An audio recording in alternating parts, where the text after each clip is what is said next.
Petrograd böyle kuruldu.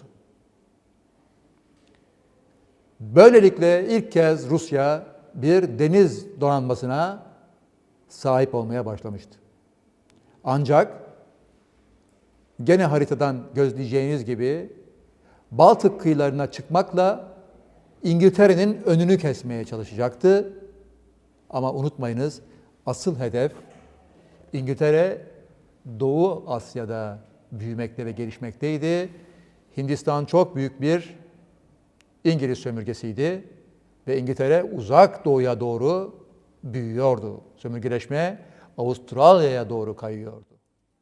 Bütün bu topraklar sömürgeleşiyordu. Bütün Avrupa bu bölgeyi paylaşıyordu kendi arasında.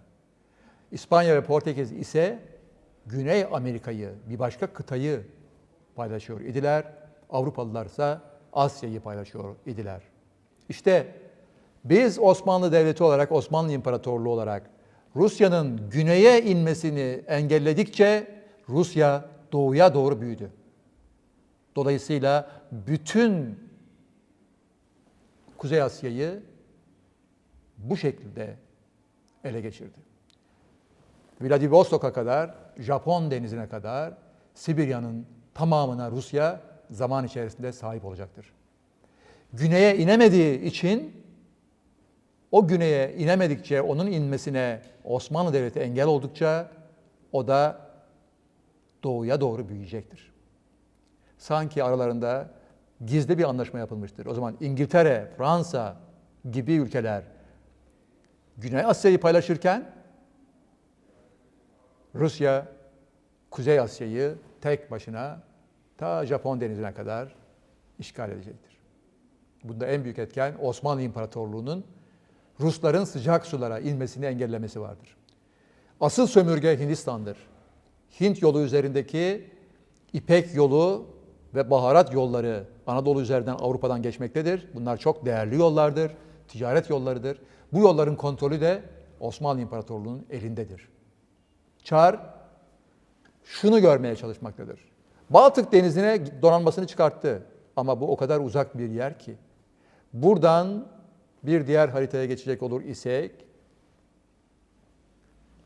Çar Petro donanmasını Baltık Denizi'ne çıkarttı aziz dinleyicilerim. Buradaki Rus donanması olsa Akdeniz'e inmek zorunda kaldığı zaman yapacağı şey, Atlas Okyanusu'nu dolaşıp Cebeli Tarık'tan girmek ve İskenderun limanına ulaşmaktır. O halde Baltık'tan çıkacak Rus donanması bir okyanus geçecektir. Atlas Okyanusu'dur bu. Burada İngiltere'nin yolunu kesecektir, kesebilirse eğer. Yani rakip iki devletin çatışmaları o günlerden başlayacaktır. Girebilirse Akdeniz'e girecektir Cebeli Tarık'tan. İşte bu yüzden İngiltere daha ilk günlerden itibaren Cebeli Tarık'ta bir İngiliz üssü kuracaklardır. Bu kapıyı kilitleyeceklerdir. Buradan istemediklerini Akdeniz'e sokmamak gibi bir gayretin içinde olacaklardır. Osmanlı İmparatorluğu çok büyükken işte bu Akdeniz bir Türk gölüdür. Türk deniz kuvvetlerinin ve korsanlarının egemenliği altındadır. Ama biz zayıfladıkça devreye İngilizler girecektir. Dolayısıyla da buradan girecek bir Rus donanması İskenderun limanına geldiğinde işte sıcak sulara inmiş olacaktır. O günlerde henüz Süveyş açılmamıştır. Ama ileride Süveyş açılınca bu yolların önemi daha da artacaktır. Şimdi bununla ne yapmaya çalışıyor Çar? Rusların uzak doğuya ulaşmasını sağlamaya çalışıyor. Ama Süveyş kapalıyken sadece İskenderun limanına kadar geliyor. Burayı aşamıyor, geçemiyor. Oysa Hint okyanusuna açılmak istiyor. Bunun bir başka yolu var mı? Ona bakıyor. Evet var değerli izleyicilerim, var. Kafkaslar. Kafkasya üzerinden Basra Körfezi'ne atlama şansı var. Kafkaslar üzerinden, Kafkasya üzerinden Basra Körfezi'ne ve Umman Denizi'ne atlama şansı var. İşte o zaman Petro şu kararı veriyor. Güneydeki bütün bu kara ve deniz yollarına egemen güç Osmanlı Devleti olduğu için o zaman diyor Osmanlı ile savaşacağız. Bu Petro'nun 200 yıllık siyasetidir aziz dinleyicilerim. Kendi ulusuna, kendi devletine bıraktığı resmi bir dış politika, dış siyaset vasiyetidir bu. Ve Ruslar bu vasiyeti 200 sene boyunca çok sıkı olarak takip edeceklerdir. Bütün bu anlattıklarımın Ermenilerle ne ilgisi var? Son derece yakın ilgisi var aziz dinleyicilerim. Birazdan da bunu göreceğiz.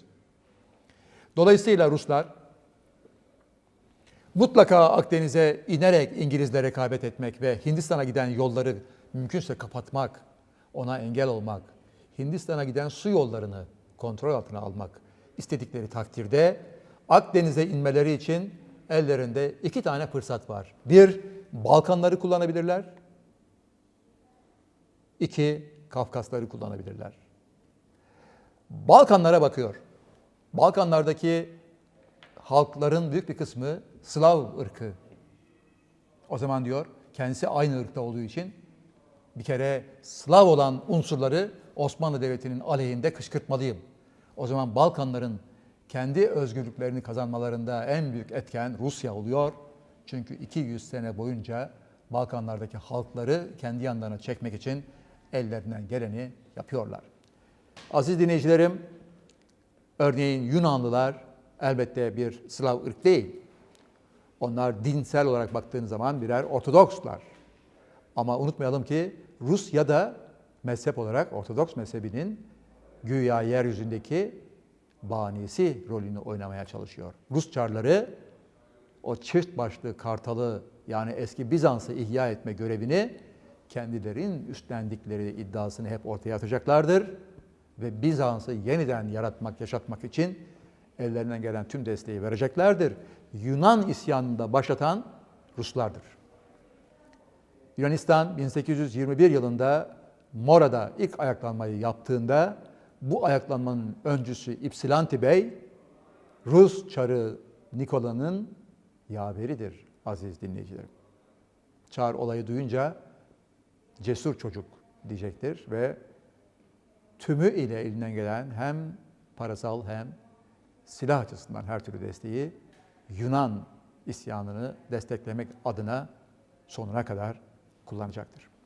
Demek ki Osmanlı Devleti'nin ve imparatorluğun Avrupa'ya uzanan kolu olan Balkanları ondan kopartmak Rusya'nın bir hedefidir. Ve oradaki Slav ırktan, hatırlayacağınız üzere Çeko-Slavya, Kuzey Slavları demek, Yugo-Slavya, Güney Slavları demektir. İşte o Güney Slavları arasında Balkan ülkeleri de vardır.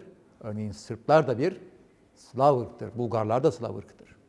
İşte bu kendi ırktaşlarını da Osmanlı Devleti'ne karşı bir taraftan kullanmayı düşünüyor.